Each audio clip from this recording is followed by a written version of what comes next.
Bienvenue dans French Baratin avec Cécile.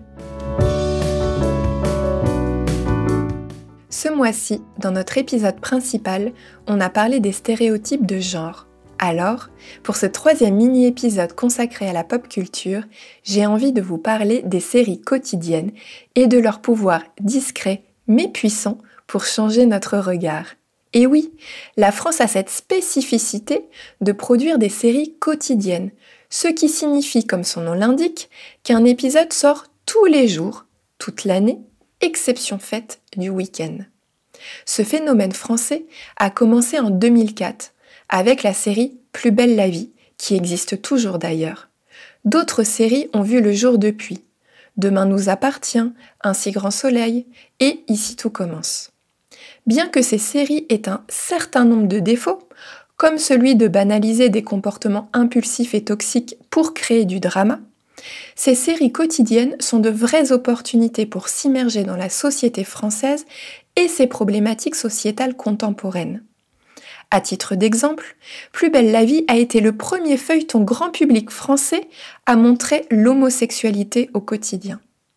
Aujourd'hui, j'ai envie de mettre un coup de projecteur sur Ici tout commence, une série TF1 qui met en scène des jeunes dans une école de cuisine prestigieuse. Et parmi les nombreux protagonistes, j'ai envie de vous parler d'Elliot. Elliot a 18 ans, il a les cheveux longs, il se maquille et il a un look assez féminin. En théorie, je n'ai évidemment aucun problème avec ça, mais si je dois être tout à fait honnête, au début, ça m'a fait un tout petit peu bizarre. Avec le temps, j'ai compris pourquoi. Mon regard n'était tout simplement pas habitué. Si ça avait été un film, j'aurais regardé, j'aurais trouvé ça courageux, mais mon regard n'aurait pas fondamentalement changé et je serais passée à autre chose. Et c'est là que le potentiel d'une série quotidienne se révèle. Épisode après épisode, naturellement, on découvre le personnage, on s'attache et tout doucement notre œil s'habitue. Notre regard change, une nouvelle normalité s'empare de nous. C'est alors le moment d'aller un cran plus loin. Par exemple, à la fin de la 2e saison, Elliot commence à porter des jupes.